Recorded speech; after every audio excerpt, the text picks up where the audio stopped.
Writing a good novel is an incredible skill to have, and there are a lot of interesting writing techniques you can use. One of my favourite techniques is called pathetic fallacy. With pathetic fallacy, authors use the environment to show their characters' moods. For example, a beautiful sunny summer beach such as this one would show that a character is happy or content. Unfortunately, I live in Scotland, where the weather's a little bit different. Well, it's good to be back in the warm. I'm going to put the kettle on and then ring another teacher, Tom. He can tell you a lot more about Novel Writing Month and the challenges we've got at Intrepid English. Hi Tom, how are you doing? I'm good. Hi, how are you? I'm not too bad.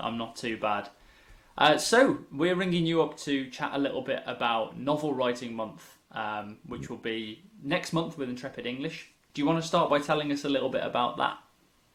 Sure.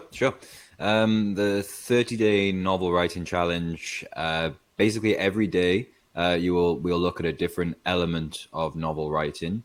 Every day you'll be part of a discussion and you'll receive a writing prompt as well as an example.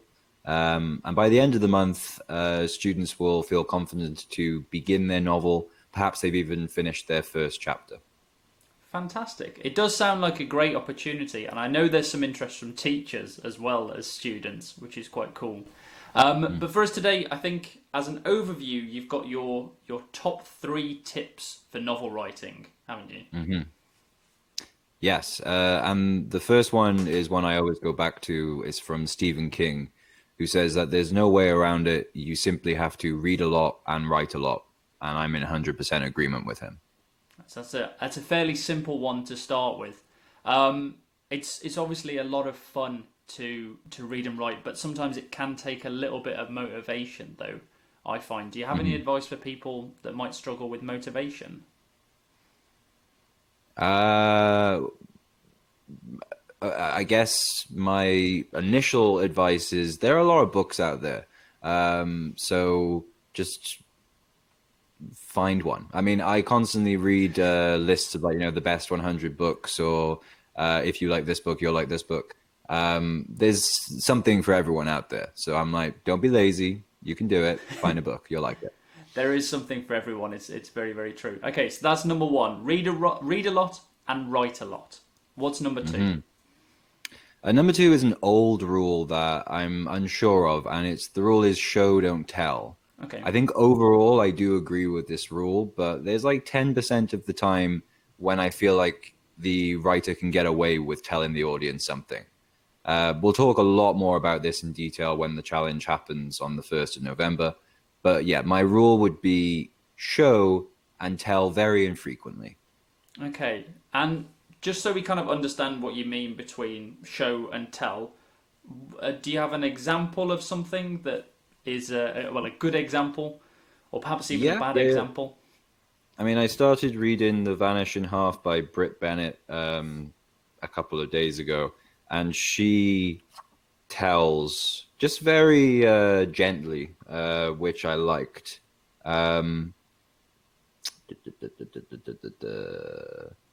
She calls one of the characters spiteful, which reminded me of The Secret Garden when the main character is called spiteful by the writer, sorry.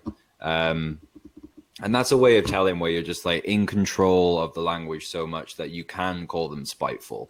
So that's the example of telling that I would say works. And then the showing, I've used some Raymond Carver, who is a very minimalistic writer. And just by saying something like, he went inside and washed up, they talked a little while they ate, mostly about the trip to Reno. 3 more days of work, then payday, then the weekend to Reno. It just already you're showing that repetition without actually telling us that their life is repetitive. Okay, so instead of saying they had a repetitive life, the author very clearly shows that is the case. Yeah, he shows it in his language. And with the Britt Bennett novel where she calls her character selfish, it shows that she has a control over her language. She's definitely telling infrequently. So she's deciding to call a character selfish, but at the same time, she's showing you what this character's doing. Okay, fantastic. So we have tip 1, read a lot and write a lot. Tip 2, which is show, don't tell, although a caveat, we can tell sometimes. What is special option C? What is number 3? Number 3 is about character, because we're going to spend 2 days looking at character. And my major tip for character is make your characters as human as possible. Make them flawed, make them good, make them bad, because nobody is purely a villain, and good guys make a lot of mistakes and do a lot of dumb stuff. So make them as human as possible.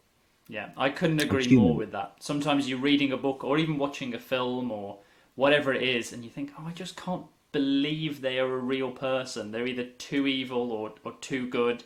I see what you mean. Do you think that's quite a common mistake that authors and writers make? Yeah, I think it's a very common mistake. Like, a lot of characters are two-dimensional.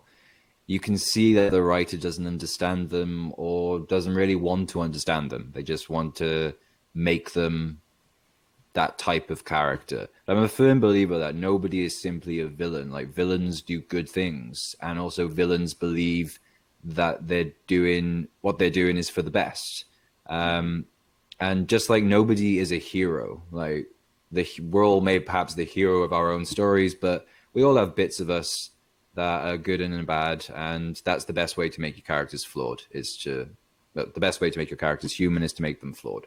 Nice, complicated characters. I like it very much. Well, I'm sure you have a lot more tips that you will be sharing with the students that do the novel writing challenge. You can find out all about the novel writing challenge on our website, and there is a link in the description just below. When does it get started again, Tom? November 1st, and then every day of November. Every single day in November, so that's a chance to get a lot of new content and a lot of tips and advice, a lot of help. If you enjoyed this, as ever, if you could like, comment and subscribe, and you can always add comments at the bottom as well to tell us what kind of videos you want to see more of. That's how we make the best stuff for you.